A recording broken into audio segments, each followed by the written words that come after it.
Welcome to this session. Hope you are doing well.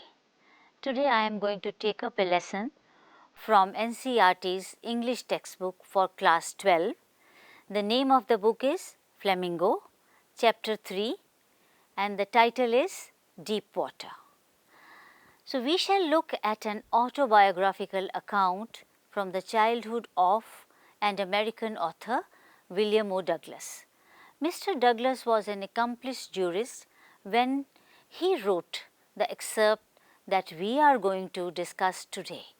Perhaps the author is asking us to acknowledge the acts of bravery and courage in everyday life that we sometimes tend to overlook and forget.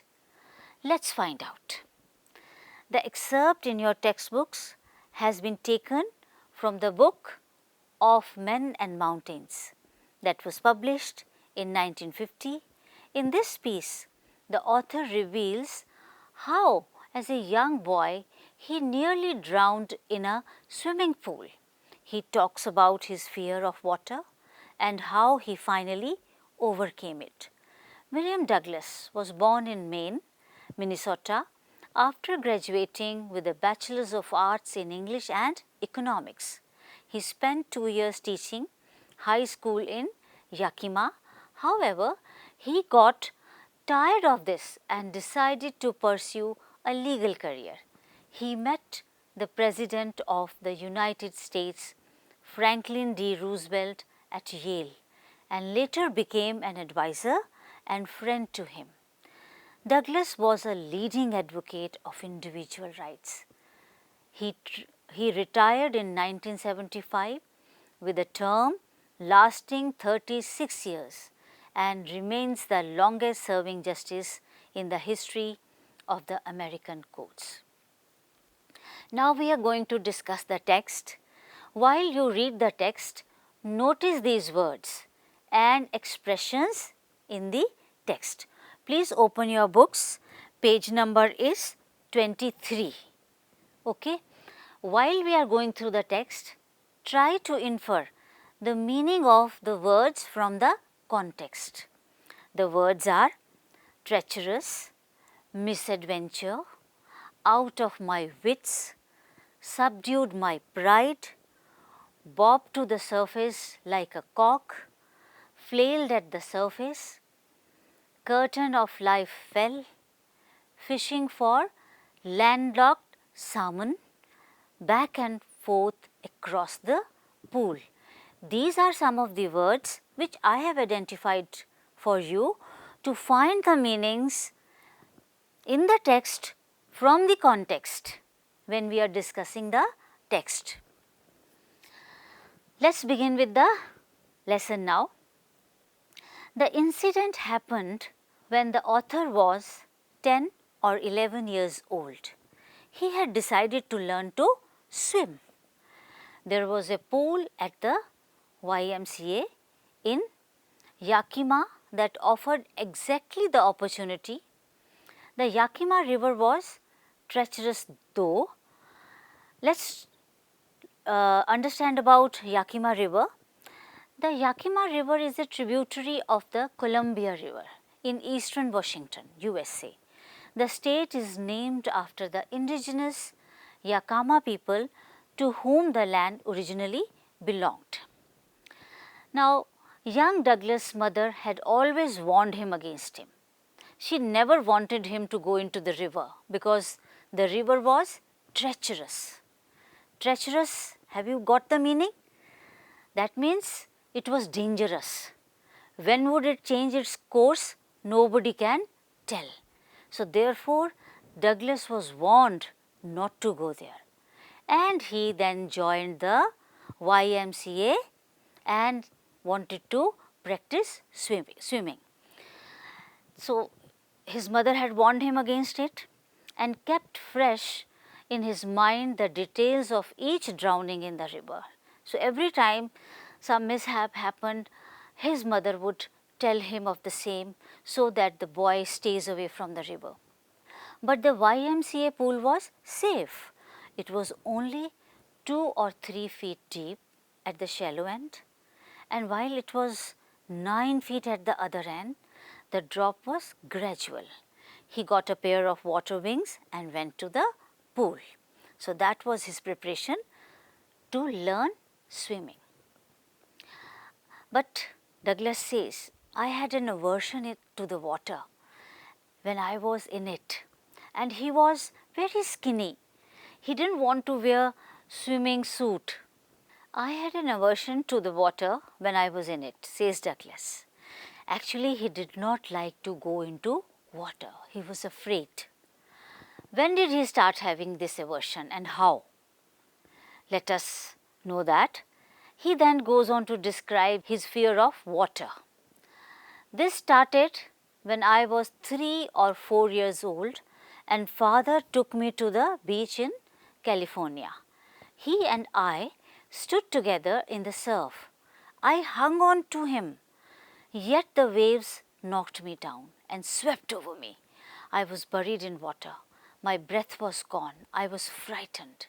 Father laughed, but there was terror in my heart at the overpowering force of the waves. So this is the time when he became afraid of water. His father did not understand that the boy is afraid of water. This YMCA swimming pool revived unpleasant memories and stirred childhood fears. But in a little while he gathered confidence. He paddled with his new water wings, watching the other boys and trying to learn by aping them. He did his 2 or 3 times on different days. So he tried to go into water and swim, though he was not successful, but he was making an effort. And he was just beginning to feel at ease in the water when the misadventure happened. Now the word misadventure. What do you understand by the word misadventure over here? It was an unfortunate day. So misadventure can mean a mishap, misfortune, catastrophe, disaster or accident. These are all synonyms of this word. Okay, so you have been able to capture the meaning of misadventure from the context. Let us move on. Douglas says, I went to the pool when no one else was there. The place was quiet.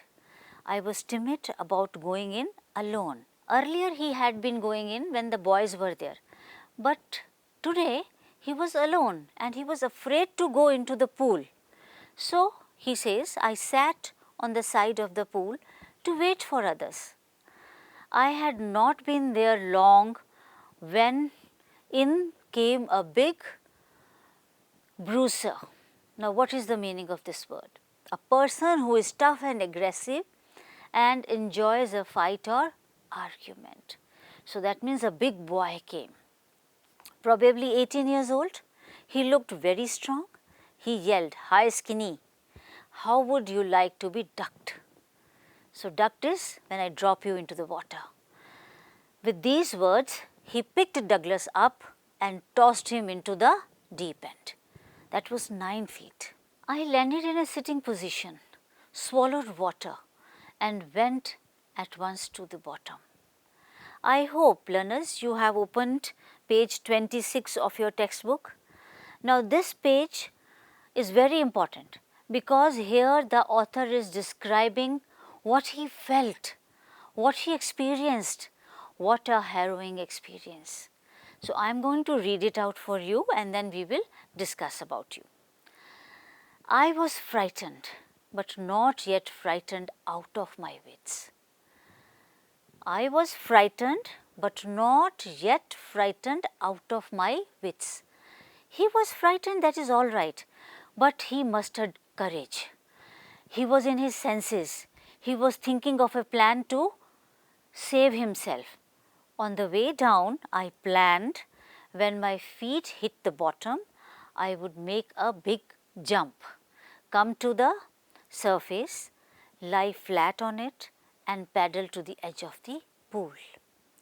And I think these are the instructions given by instructors to all the students who are learning how to swim, but you know, one needs experience. So let us see what happens further. It seemed a long way down. Those 9 feet were more like 90, and before I touched bottom, my lungs were ready to burst. But when my face hit bottom, I summoned all my strength and made what I thought was a great spring upwards. I imagined I would bob to the surface like a cork. Bob to the surface like a cork. So, have you been able to get the meaning? A cork is made out of wood. It is light. If you put a cork in the water, it automatically floats. Okay, so he thought probably he will jump up and he will come up like a cork, but it is not so. Instead, he says, I came up slowly. I opened my eyes and saw nothing but water, water that had a dirty yellow tinge to it. I grew panicky. I reached up as if to grab a rope and my hands clutched only at water. I was suffocating. I tried to yell, but no sound came out. Then my eyes and nose came out of the water, but not my mouth. I flailed at the surface of the water. Flail at the surface. That means he was trying to catch something, but nothing came. He swallowed some water and choked. I tried to bring up my legs, but they hung as dead weights, paralyzed and rigid. A great force was pulling me under. I screamed, but only the water heard me. I started on the long journey back to the bottom of the pool. So this was his first attempt to come out of the pool, but he failed. But he did not lose courage. He went down. Let us see what he says. I struck at the water as I went down, expending my strength as one in a nightmare fights an irresistible force. I had lost all my breath. My lungs ached. My head throbbed. I was getting dizzy, but I remembered the strategy. This is the strategy that every instructor tells to all the students who are learning how to swim. He was following that, but he was not able to achieve any success. He further says, I would spring from the bottom of the pool and come like a cork to the surface, which did not happen. I would lie flat on the water, strike out with my arms and thrash with my legs. Then I would get to the edge of the pool and be safe. I went down, down endlessly. I opened my eyes, nothing but water with a yellow glow, dark water that one could not see through. And then sheer, stark terror seized me, terror that knows no understanding, terror that knows no control, terror that no one can understand who has not experienced it. So what a harrowing experience. He was now terrified. All this while he was thinking of the strategy that was told to him, but the strategy did not work. He was not afraid earlier, but now he was totally terrified. I was shrieking underwater. I was paralyzed underwater, stiff, rigid with fear. Even the screams in my throat were frozen. Only my heart and the pounding in my head said that I was still alive. But he was losing consciousness, that means. And then in the midst of the terror came a touch of reason. Once again he reasoned out how to save himself. He further says, I must remember to jump when I hit the bottom. At last I felt the tiles under me. My toes reached out as if to grab them. I jumped with everything I had. He was already losing strength and he did not know how to swim. So he gathered all his strength and once again tried to jump, but the jump made no difference. The water was still around me. I looked for ropes, ladders, water wings, nothing but water. A mass of yellow water held me. Stark yellow took an ever deeper hold on me, like a great charge of electricity. I shook and trembled with fright. Now he was frightened. My arms wouldn't move, my legs wouldn't move. I tried to call for help, to call for mother. Nothing happened. You see, he called for his mother. It's a very natural instinct with all of us. Whenever something unknown happens to us, we immediately say, "Oh Ma." We remember our mother first of all, and he did the same. You see how beautifully he is explaining his experience, his fear, his efforts to come out of the water, his efforts to fight not only with the water but also with the fear that was engulfing him. Let's read what he says further. And then strangely there was light. I was coming out of the awful yellow water. At least my eyes were. My nose was almost out too. Then I started down a third time. I sucked for air but got water. The yellowish light was coming out and then all effort ceased. All his efforts failed and finally he gave up because there was no strength in his body. He didn't know how to come out of the pool. So he says that I relaxed, he let it go. Maybe it's not that he was starting relaxing consciously, maybe because he was becoming unconscious. Even my legs felt limp and a blackness swept over my brain. It wiped out fear. Naturally, if he is becoming unconscious, there is no fear. It wiped out terror. There was no more panic. It was quiet and peaceful. Nothing to be afraid of.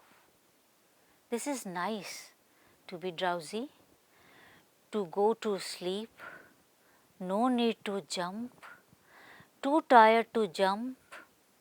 It's nice to be carried gently, to float along in space, tender arms around me, tender arms like mother's. Now I must go to sleep. That means he was getting unconscious and his body was sinking. I crossed to oblivion and the curtain of life fell. Curtain of life fell means he felt as if this is his end, that's it. Have you noticed how the author brings in sensory details like the color of the light, how he was impacted by breathlessness, and even the physical sensations in his body? So, if you have not noticed, please read this section very carefully. These details make the moment so gripping and add to the dramatic tone of the piece. The author then recounts the next thing that he remembered was that he was lying on his stomach. Someone has rescued him beside the pool vomiting. He has been rescued. The chap that threw him in was saying, "But I was only fooling around." See, it is so simple to say, "I was only fooling around." I wouldn't call it fooling around. What would you call it? It was a kind of bullying. It was a kind of ragging. Without asking a person, you throw that person into the pool. That is not done. Someone tells, "The kid nearly died. Let's carry him to the locker room." Several hours later, I walked home. I was weak and trembling. It took him many weeks to recover. A long while to recover from the incident. For many days, there was a haunting fear in his heart. The slightest exertion upset him, making him wobbly in the knees and sick to his stomach. but gradually he recovered from his physical weakness, but he was still psychologically totally shaken. The fear of the water had set in. So, how many incidents? First, when he was a child, his father took him to California, where he was put under the water, and secondly, this experience in YMCA pool, where he nearly died. He had nearly died in this misadventure. Now, what is the misadventure that William Douglas talks about? Can you recollect the events? The misadventure was that when a strong boy, a big boy came and without asking him threw him into the water, and he could not come out of it because he did not know how to swim. So, what were the series of emotions and fears that Douglas experienced when he was thrown into the pool? You see, he experienced many emotions. There was terror, there was fear, and then at the same time there were positive feelings also. He reasoned it out. Okay, my feet will touch the end of the pool, I will jump up and I will reach the surface. He made a strategy, he reasoned out. Of course, he was not successful, but series of emotions were going on in his mind. The next is, what plans did he make to come to the surface? Yes, he makes many plans, that he will jump, he will come to the surface, he will float, and then he will reach to the end of the pool. But it did not happen. How did this experience affect him? As you all know, as we have understood, that this was not a good experience. He says, I was frightened, but not yet frightened out of my wits. Okay? What does this mean? He was frightened in the beginning, but he was not frightened out of his wits. Here means that he mustered courage to come out of the pool. Now, which qualities of the speaker are highlighted here and how? The qualities are that he thought of a strategy, he had self-control, he was brave, he was courageous. Of course, fear and terror finally engulfed him. Now, a few years later, it was the waters of the Cascades. What is a cascade? Cascade means a waterfall. Wading the Titan or bumping river or bathing in warm lake of the goat rocks, the terror that had seized him in the pool would come back. You see, he was so afraid of the water, he was afraid even under a waterfall. A waterfall may not be so dangerous. You are simply standing on the ground and the waterfall is coming from above. And warm lake, maybe the lake was shallow, but the moment he reached any water body, the fear would come back to him. He could not take it. He writes, it would take possession of me completely. My legs would become paralyzed. Icy horror would grab my heart. This handicap stayed with him as the years rolled by. The author also mentions various occasions when he went for fishing, for example, in canoes to main lakes fishing for landlocked salmon. What is a landlocked salmon? It is a variety of the Atlantic Ocean salmon, Salmo sala, confined to the freshwater lakes of New England and the adjacent areas of Canada, which is Brunswick.